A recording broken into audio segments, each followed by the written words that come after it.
We continue now at the top of Daf Yomi Gemara and Meseches Bava Kamma. This is Bava Kamma Daf 5b. The Mishnah said, Lo roi zev v'zeh sheyesh ben ruach chayim, meaning to say shor and mava, which have ruach chayim, which involve creatures of life, they are not the same as eish, which is ein bo ruach chayim. And the Gemara wants to know, what exactly does that mean? And the Gemara says it means as follows: Lichtov rachmana tarti. Let the Torah just write two of them. Let the Torah just write shor and mava. V'teisi idach minayu, and then the others can be learned from that. The other one can be learned from that. And that's what the Mishnah then said, Hadar Amar, Chad mitarti lo asi. Then the Mishnah says, you can't learn one from the other, because again, some of them have Ruach Chayim, whereas Eish has no Ruach Chayim. And Rashi explains, Lichtov rachmana tarti, let the Torah only write two, meaning shor and mava, just write shor and mava. B'teisi eish minaya, we'll learn eish from there, D'chi paracht ma lekeren shekein kavanas lahazik, because if you try to ask, we can't learn from Karen because it's kavanas lahazik, ikol lemeimar shein tochiach, you could say, well, shein proves the other way, because shein is not kavanas lahazik and you're still chayiv to pay. Ma l'shein sheyesh hanal lazeko, maybe you'll say shein is unique, because the animal gets benefit when it damages. Karen yochiach, so Karen proves the other way, and that's essentially a tzad hashava. We learn out, we should be able to learn out eish, and that's why the Mishnah says that eish is ein bo ruach chayim, would not necessarily be able to be learned out. And Rashi continues, Ularav da amar mave ze adam. Now let's say you're following Rav, who says mave refers to damages by a person. Teisi achi, so then you would learn out as follows: Ki paracht ma lashor shekein kavanas lahazik. If you're going to ask a question that shor has kavana to damage, tomar be'esh, whereas eish doesn't, adam yochiach, so adam can prove the other way. Shafilo ein kavanas lahazik chayiv, because when it comes to a person, even if he has no intention of damaging, he is chayiv. Kedetanan, as we learned in the Mishnah later on, adam muad ben er ben yoshin. A person is considered to be a muad. He's responsible. He's considered to be forewarned, whether he's awake, whether he's asleep. Ma'ala adam shekein chayiv bar ba devarim. Then you might say, what is unique by Adam? The person is chayiv in arba devarim, meaning not only nezek, but tsar, ripoy, sheves, and boshes as well. Shor yochiach, shor proves the other way. And again, hatzad hashava shebehen, the common denominator is shedarkan lahazak ushmiras anlecha. These are all things that their way is to damage, and you have a responsibility to watch over it. Afani avi eish, so too, I can learn out eish.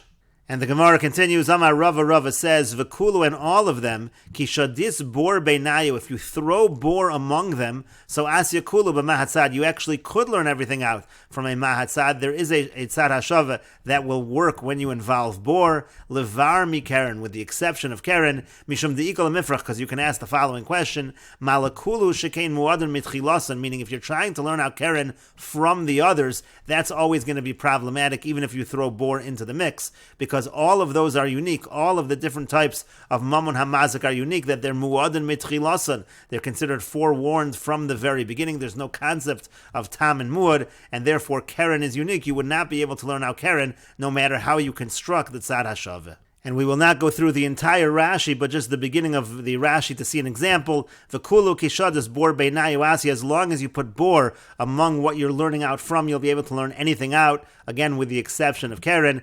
Iksiv bor v'chada mehanach. Meaning, let's say you had in the Torah bor and one of the other mammon hamazik. Asya kulu, you can be able to learn out everything, all the rest. Ba'at tzad hashava, with a tzad hashava. And here's an example. Di'iksiv bor v'Keren. Let's say, for example, you had bor and Keren written in the Torah.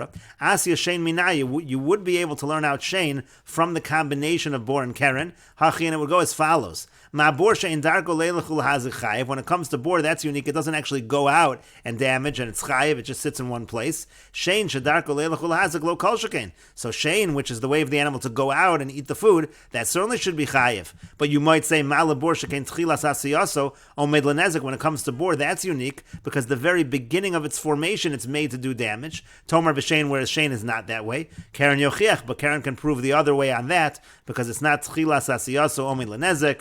Mala Keren shekein kavanas lahazik. Now you might say Keren is unique because the animal has intention to damage, but bor yochiach, bor proves the other way. That's not kavanas lahazik, and therefore you end up with a tzad hashava. V'chazar adin, you go back and forth knocking out what is unique by each case. Hatzad hashava shebehen, what is the common denominator? Again, shedarkan lahazik u'mamoncha v'chulu. It's the way to damage, and you're responsible to take care of it. It's your property. Afani avi shein, so too I can include shein. V'chein regel mi keren bor, etc. The same is true by regel. from Keren and Bor, again, all of these things can be learned out as long as Bor is among the Tzad Hashava. And the Gemara continues, Ulaman Damar Adrab. Now, according to the one who says on the contrary, that when it comes to Keren Adifa, Keren is actually greater. It's a greater reason for Keren always to be chayiv. Shekavanas lahazik, because Keren is unique because there's an actual intention. The animal has intention to damage. So according to that, Man Damar, says the Gemara, Afilu Keren Nami Asi. You'll even be able to learn out Keren when you put together Bor and another one of the Mammon Hamazik.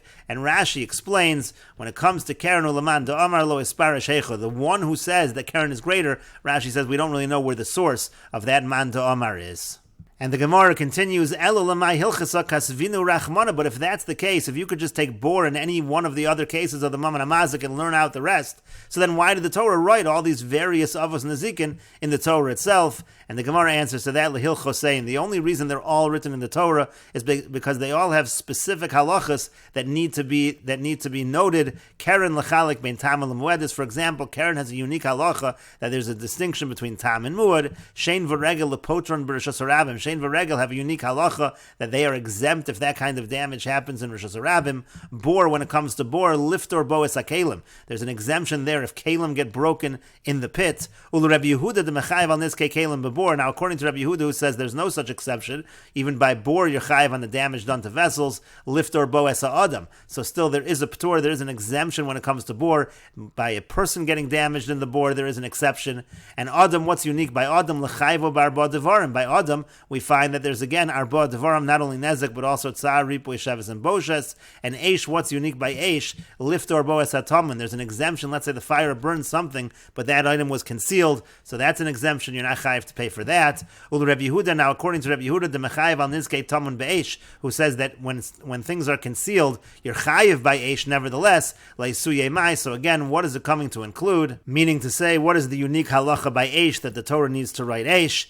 And we'll take a look at Rashi. Rashi explains, liftor bo esa adam. First of all, when it comes to Bor, so there's a p'tur, there's an exemption when it comes to a person, k'dedarshin, and that's a drasha. It says shor v'lo adam. It says when a shor falls into the pit, that does not apply by a person falling into the pit. And adam l'hachikatzer rachman, again, why is man written? That's because l'chayvo bar devarim, as we said, tsar, ripoy, sheves, and boshes. We'll go back a Rashi as well, in terms of shein and regel, potron, b'rishas harabim. There's an exemption in rishas harabim, d'chsibu vir b'stei acher. It says it has to be b'stei acher, in a different field, lo chayovin ela b'rishus hanizik, that there's only a chiyav in the rishus of the nizik, in the rishus of the one who is being damaged. And Rashi continues, the last Rashi on the Yomud liftor boas ataman. There's an exemption by things that are concealed by eish, meaning shemhayu begadim tamunim. Let's say there are garments that are concealed begadish, that are concealed in some kind of pile of grain. Pater hamaver, the person who made the fire, is going to be pater. That's also learned out from the pasuk d'chsibe Bava Kamma. That's learned out from the pasuk of Bava Kamma.